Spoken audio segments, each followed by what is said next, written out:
मैं उनकी बात करता हूँ, नरेश गोयल जी की तुला लगन कुंडली है, उनका केतु 12वें घर में बैठा। 12वां घर जो है केतु का है। अच्छा।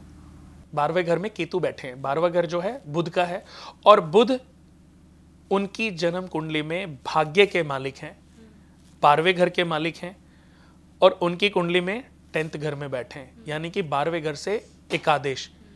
ऐसा भी तो हो सकता है कि भगवान उन्होंने जीवन में उनसे भी कुछ पाप कर्म हुए हों, और भगवान, अब देखिए उनकी वो 50 का जन्म है, उनका 49-50 का जन्म है, ऐसे समझ लीजिए। तो आज कितने साल के हो गए? 74 साल के हो गए। 74 ना? हाँ, 74 इयर्स के हो गए ना? 74, हाँ। 74। हाँ। अब आप ये देखिए, उनके 5 महीने, 5 साल, 15 साल, 20 साल बच्चे, जो भी 10 साल बच्चे, जो भी, भगवान हो सकता है कि अब उनको प्योर करना चाहता हो, उनसे जो गलतियां, जो पाप कर्म उनसे गलतियां हो गई हो, भगवान उसको क्योर कर रहा हो, और उनको मोक्ष दिलाने में ये बहुत बड़ी भूमिका निभाएंगे। जिस भी व्यक्ति की जन्म कुंडली में दोस्तों केतु 12वें घर में बैठ जाए ना, वो मोक्ष कारक कुंडली होती है। जितनी भी योनियों में जन्म मिलता है, उसके बाद मनुष्य का जन्म मिलता है, और मनुष्य के जन्म में, मनुष्य में सबसे पहले व्यक्ति शूद्र वर्ण में, जिसमें सेवा भाव होता है, फिर वैश्य वर्ण में, जिसमें मैनेजमेंट भाव होता है, फिर क्षत्रिय वर्ण में, जिसमें प्रोटेक्शन भाव होता है, फिर ब्राह्मण वर्ण में, जिसमें ज्ञान बांटने का भाव होता है, जो ज्ञान बांटते हैं, जो लोगों को सही रास्ता, सही मार्गदर्शन देते हैं। इन वर्णों में अपग्रेड होने के बाद जब मोक्ष मिलता है, तब व्यक्ति बैकुंठ धाम जाता है, शिव धाम जाता है, स्वर्ग लोक जाता है। तो ये, अब मैं उनकी कुंडली में बृहस्पति नीच राशि में 4th हाउस में बैठे हैं कि जीवन में एक पार्ट तो ऐसा था कि बहुत सुख भोगने के बाद पतन हो सकता था। उसकी एक वजह केतु भी है। केतु मोक्ष देने से पहले व्यक्ति को प्योर कर देते हैं। अच्छा। इनकी अगर हम दशा देखें तो जैसे कि इनकी अरेस्टिंग जो हुई थी 2023 में हुई थी, 2023 में 1 सितंबर को, और देखिए कि इनके ऊपर भी शनि की महादशा चल रही थी। शनि कौन है? न्याय के देवता। अगर ज्योतिष में हम देखें तो शनि न्याय के देवता हैं। अगर ये लास्ट जीवन में आ रहे हैं ना, लास्ट समय में, तो ये आपको मोक्ष की तरफ लेके जा रहे हैं। आपके हर पाप की प्रायश्चित करा के आपको मोक्ष दिलाएंगे, यानी कि शनि अपने राइट ट्रैक पर है। अच्छे भगवान, ऐसा नहीं है कि कोई भी उसके ऊपर उंगली उठाएगा और भगवान उसके लिए बुरा हो जाएगा। भगवान तो भगवान है, देव हैं, ग्रह हैं, ये सब खुद जो सही है तो सही, और गलत है तो गलत है। तो इनके ऊपर अभी शनि के अंदर जुपिटर की अंतर्दशा चल रही है, जो कि 2021 के नवंबर से चालू हुई। 19 में जब पहले दिवालिया हुई थी, तब राहु की दशा थी। अच्छा। उस समय पर ये सही स्टैंड नहीं ले पाई, सही सिस्टम नहीं बिठा पाए 2019 में। और अभी इनके सीईओ थे एक, वो हमें मिले थे दुबई में। अच्छा। वो अभी काशा एयरलाइन के लिए झुनझुनवाला ने उनको उनसे मीटिंग की थी। और हालांकि देखो झुनझुनवाला जी आज हैं नहीं इस दुनिया में, बट बताऊं कि शायद अगर वो होते तो अगले 10-15 दिन में ना मेरी मीटिंग होनी थी उनसे। अच्छा। उनसे बात हुई थी, तो उन्होंने अपनी जन्म कुंडली के बारे में डिस्कस किया था कि मेरा बिलीव तो नहीं है, बट फिर भी मैंने उनको बताया कि मुझे स्टडी करने का बड़ा शौक है। तो मैंने कहा मुझे स्टडी करने का बड़ा शौक है, मैं देखना तो चाहता हूँ कि आपने कैसे शेयर लाइन में अपने आप को इतनी बुलंदियों पर पहुँचाया। तब उन्होंने कहा चलो ठीक है, आपके साथ एक बार बैठेंगे, क्योंकि बात करने से मुझे बहुत अच्छा लगा। तो मुझे बॉम्बे जाना था, और जब ये सुनाना, मुझे सच में अपने आप ही मेरी आंखों से आंसू आ गए। अच्छा। कि इस व्यक्ति से तो मुझे मिलना था, मुझे कुछ सीखना था, समझना था, और आज उस दुनिया में नहीं है। शायद भगवान ने इस जन्म में हमारा मिलना नहीं लिखा होगा। तो हम बात कर रहे हैं नरेश गोयल जी की।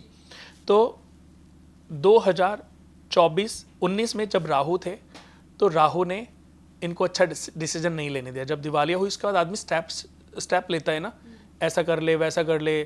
वो जेकेसी में और इसमें सीओसी में फंस के रह गए, आपसी स्टाफ, आपसी लोगों में फंस के रह गए, ऋणदाताओं में फंस के रह गए, उनके प्रेशर को झेल नहीं पाए। एक के बाद एक इधर से पैसा उठा के उधर, वो इतना होता चला गया कि उनको एयरलाइन बंद करनी पड़ी थी।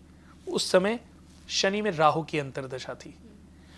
उसके बाद जुपिटर ने कहा कि अब डिसीजन स्टेप तो गलत हो गए, तो उनकी अरेस्टिंग हुई 2023 में और आज वो जेल में। अभी मेरे ख्याल से मैंने सुना है कि उनको जमानत पे, क्योंकि उनको कैंसर भी डिटेक्ट हुआ है। अच्छा। अब देखो, कैंसर हमने एक प्रोग्राम किया था कि कैंसर जन्म कुंडली के 4th हाउस से देखा जाता है जी। अगर ये 10 साल की एज में भी मेरे पास आते ना, तो मैं बता देता कि आपको कैंसर जैसी बड़ी बीमारी हो सकती है। मैं ये नहीं बोलता होएगी, मैं जानता हूँ होएगी, बट मैं बोलता हो सकती है, आपको टेक केयर रखनी है। उनको कोई सॉल्यूशन दे देता, उससे निकलने का रास्ता, बहुत आसान से रास्ते भी होते हैं। बृहस्पति से कैंसर देखा जाता है। चर्बी हमारी बॉडी में जितनी भी है ना, कैंसर से देखी जाती है। चौथा घर भी कैंसर का है, तो बृहस्पति नीच राशि में कहाँ चले गए? 4th हाउस में। अभी हमने कुछ दिन पहले एक प्रोग्राम किया था, तो उसमें, या कल या परसों ही किया था शायद, तो उसमें मैंने कैंसर पे, बीमारियों पे ही प्रोग्राम किया था, तो उसमें मैंने ये बात बताई थी। तो बृहस्पति इनके चौथे घर में बैठे हैं, कैंसर डिटेक्ट हुआ, कैंसर की वजह से इनको जमानत अभी मिल गई। 2024 अभी निकल चुका है, अब 2025 में इनके ऊपर बुध की दशा स्टार्ट हुई है। अच्छा। और बुध की दशा इनके ऊपर रहेगी 2041 तक। अब मैं सिर्फ ये बताना चाहता हूं कि 2028 तक काफी हद तक ये अपनी जो ऋण है ना, अब पैसा तो इन पे भी है ना, लेकिन हम इनको तो गालियां नहीं दे रहे, इनके बारे में तो कुछ नहीं बोल रहे, क्योंकि ये जेल में है। जेल में है। तो हम चाहते क्या है कि विजय माल्या भी जेल में ही जाए। इससे सिर्फ लोगों की सोच, क्योंकि देखो न्यूज़ चैनल हैं, जो दिखाया जा रहा है ना, हम उसी को सच समझ बैठे हैं। 90% सब जानते हैं कि ये सब गलत दिखा रहे हैं, फिर भी हम सही समझ लेते हैं। तो दोस्तों, अपना दिमाग, अपना मस्तिष्क का प्रयोग हमेशा करते रहना चाहिए। जरूरी है जो दिखाया जा रहा है वो बुरा है। हर चमकती हुई चीज सोना नहीं होती, और ऐसा भी नहीं है कि अगर चमक नहीं रही है तो वो हीरा नहीं हो सकती। हो सकता है वो हीरा हो सकता है वो पारस हो सकता है वो ब्लू सफायर हो, बट चमक नहीं रही है। कहते हैं हीरे की परख जौहरी कोई होती है।